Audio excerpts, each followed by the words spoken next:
गुरुर्ब्रह्मा गुरुर्विष्णु गुरुर्देवो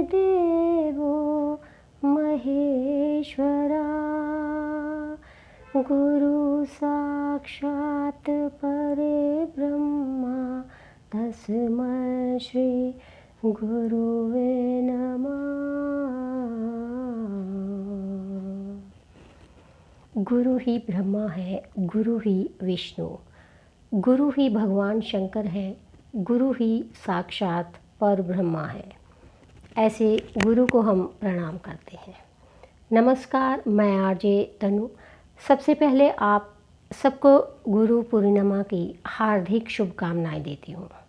दोस्तों, गुरु शब्द में गु का अर्थ है अंधकार और रू का हटाने वाला, यानी गुरु शब्द का मतलब कि जो अज्ञानता के अंधकार को दूर करके प्रकाश दिखाए।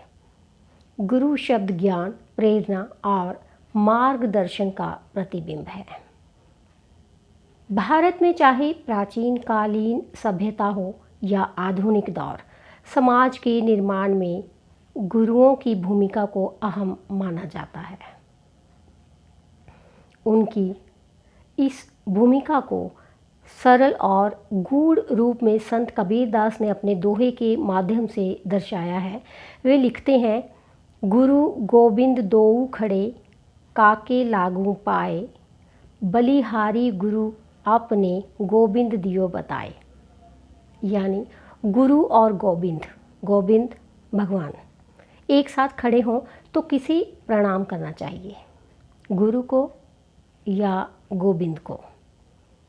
फिर अगली पंक्ति में उसका जवाब देते हैं कि ऐसी स्थिति हो तो गुरु के चरणों में प्रणाम करना चाहिए, क्योंकि उनके ज्ञान से ही गोबिंद के दर्शन का सौभाग्य प्राप्त होता है। अब बात करते हैं गुरु पूर्णिमा की। प्रत्येक महापूर्णिमा की तिथि आती है, उस दिन व्रत रखने का विधान है, लेकिन आषाढ़ माह की पूर्णिमा के दिन को गुरु पूर्णिमा कहा जाता है। इस दिन भगवान विष्णु के साथ ही अपने गुरुओं की भी पूजा की जाती है, क्योंकि जीवन में भगवान के बाद गुरु का ही स्थान सबसे महत्वपूर्ण माना गया है, जो मनुष्य को जीवन का मार्गदर्शन देते हैं।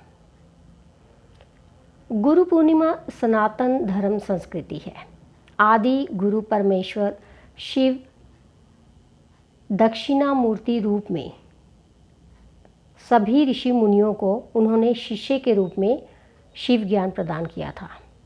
उनको स्मरण रखते हुए गुरु पूर्णिमा का पर्व मनाया जाता है। कहा जाता है कि भगवान शिव की शक्तिशाली ऊर्जा पूर्णिमा के दौरान सबसे अधिक सुलभ होती है, जिससे ध्यान, प्रार्थना और आध्यात्मिक आशीर्वाद प्राप्त करने के लिए ये आदर्श समय होता है। इस दिन भगवान विष्णु और देवी लक्ष्मी को समर्पित लोग मंदिरों में जाते हैं और सत्यनारायण का व्रत भी रखते हैं। ये दिन वेद व्यास जी की याद और श्रद्धा के लिए मनाया जाता है। सभी आध्यात्मिक या फिर शैक्षणिक गुरुओं के सम्मान में उनके वंदन और उनके प्रति सम्मान प्रकट करने के लिए मनाया जाने वाला ये एक धार्मिक त्यौहार है। पौराणिक मान्यता के अनुसार गुरु पूर्णिमा को महाभारत के रचयिता वेद व्यास जी का जन्मदिवस माना जाता है, इसलिए भारत में गुरु पूर्णिमा का विशेष महत्व है। गुरु पूर्णिमा को आषाढ़ पूर्णिमा और व्यास पूर्णिमा के नाम से भी जाना जाता है, क्योंकि आषाढ़ शुक्ल पक्ष की पूर्णिमा के दिन ही महर्षि वेदव्यास जी का आज से करीब 3000 वर्ष पूर्व जन्म हुआ था। महर्षि वेदव्यास भगवान विष्णु के अंश के रूप में धरती पर आए थे। उनकी जयंती को गुरु पूर्णिमा के तौर पर हर साल बहुत ही धूमधाम के साथ मनाया जाता है। महर्षि वेद व्यास जी ने लोगों तक ज्ञान पहुंचाने के लिए महाभारत समेत 18 पुराणों और ब्रह्म सूत्र की रचना की थी। पौराणिक कथाओं के मुताबिक जगत गुरु भगवान शिव ने इसी दिन से सप्तऋषियों को योग सिखाना शुरू किया था। गुरु पूर्णिमा का त्यौहार भारत ही नहीं बल्कि नेपाल और भूटान में भी बड़े पैमाने पर मनाया जाता है। नेपाल में गुरु पूर्णिमा को शिक्षक दिवस के तौर पर मनाया जाता है। बौद्ध धर्म को मानने वाले गुरु पूर्णिमा भगवान बुद्ध की याद में मनाते हैं। भारत में इस दिन शिक्षाविद अपने शिक्षकों को धन्यवाद देकर इस दिन को मनाते हैं। कई स्कूलों, कॉलेजों और विश्वविद्यालयों में ऐसे कार्यक्रम होते हैं जिनमें छात्र छात्राएं अपने शिक्षकों को धन्यवाद देते हैं और पिछले विद्वानों को याद करते हैं।